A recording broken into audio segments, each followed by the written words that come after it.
আসসালামু আলাইকুম everyone, welcome to Samia's kitchen. আজ শেয়ার করছি চিটা পিঠা বা চিটা রুটি। খুবই সহজ তৈরি করা, বাসায় ঝটপট মেহমান আপ্যায়নে এই পিঠাটা মাংসের সাথে কিংবা যে কোনো আচার কিংবা চাটনির সাথে আপনি পরিবেশন করতে পারেন।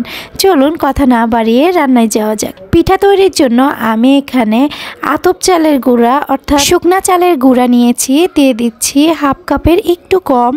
এখানে আমি ব্যবহার করছি আটা, আপনারা চাইলে এখানে ময়দাও দিতে পারেন। দিয়ে দিচ্ছি সামান্য পরিমাণ লবণ, দিয়ে শুকনো উপকরণগুলো খুব ভালোভাবে মিশিয়ে নিয়েছি। দিয়ে দিচ্ছি কুসুম গরম পানি। এখানে কিন্তু অবশ্যই কুসুম গরম পানিটাই ব্যবহার করবেন। খুব ভালোভাবে এই ব্যাটারটা তৈরি করে নিতে হবে। অবশ্যই কিন্তু এখানে সামান্য পরিমাণ আটা কিংবা ময়দা ব্যবহার করবেন। প্রথম অবস্থায় বেশি পানি দিতে যাবেন না, একটু একটু করে পানি অ্যাড করবেন আর সফট একটি ব্যাটার তৈরি করবেন। তো আমি সামান্য পরিমাণ পানি দিয়ে আগে সবগুলো মিশ্রণ একত্রিত করে ব্যাটারটি তৈরি করে নিচ্ছি। আমি আবারও কিছু গরম পানি অ্যাড করছি, অর্থাৎ কুসুম গরম পানি অ্যাড করছি। এতে করে ব্যাটারটা পারফেক্ট হবে। ব্যাটারটা তৈরি করা হয়ে গেলে আমি 10 মিনিটের জন্য রেস্টে রেখে দিব। এতে করে পিঠাগুলো পারফেক্ট হবে ইনশাল্লাহ। আমি এই পিঠাটি আপনাদেরকে 3 ভাবে পরিবেশন করে দেখিয়ে দিব। আমি প্রথম পিঠাটি এই যে অনেকগুলো ছিদ্রযুক্ত বোতল নিয়েছি, অর্থাৎ এই বোতলটা আসলে মাথায় তেল দেওয়া হয় এটা বললেই খুব সহজেই কিনতে পাওয়া যায়। তো সামান্য পরিমাণ তেল দিয়ে আমি খুব ভালোভাবে মুছে নিচ্ছি ফ্রাই প্যানটি।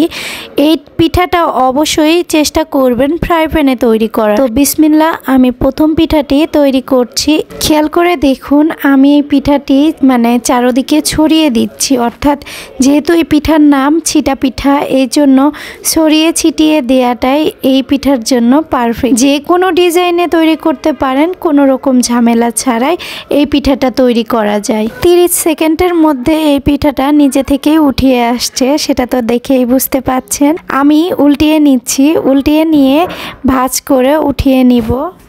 এখন হচ্ছে আমি আরও একটি প্রসেস আপনাদেরকে দেখিয়ে দিচ্ছি। এখানে আমি একটি বোতল নিয়েছি, বোতলের মুখে আমি 3 থেকে 4টি ছিদ্র করে নিয়েছি, আর সেটা দিয়ে আমি এই পিঠাটা তৈরি করছি। দেখুন, অনেকটা ওই পিঠার মতোই কিন্তু হচ্ছে।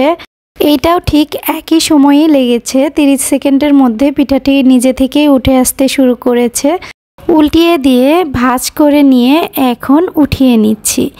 এখন হচ্ছে আমি আপনাদেরকে দেখিয়ে দিচ্ছি হাতে কিভাবে এই পিঠাটা তৈরি করবেন।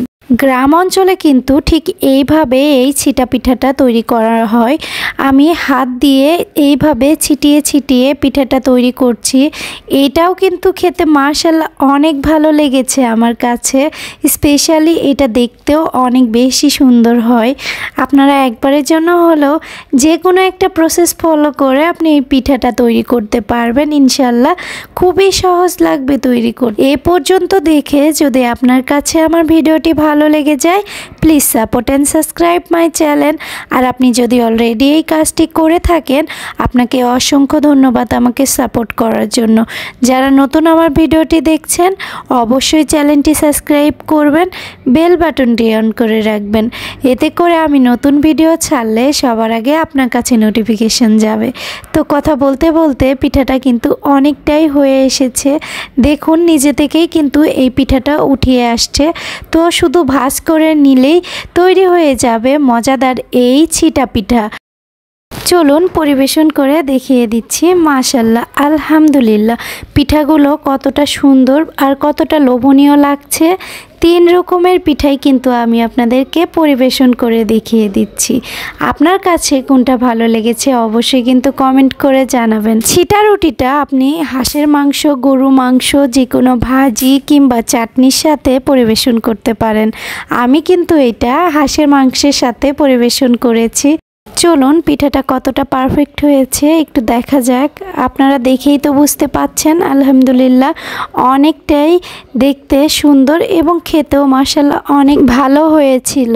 আজকের মতো বিদায় নিচ্ছি, ইনশাআল্লাহ দেখা হবে পরবর্তী কোনো ভিডিওতে।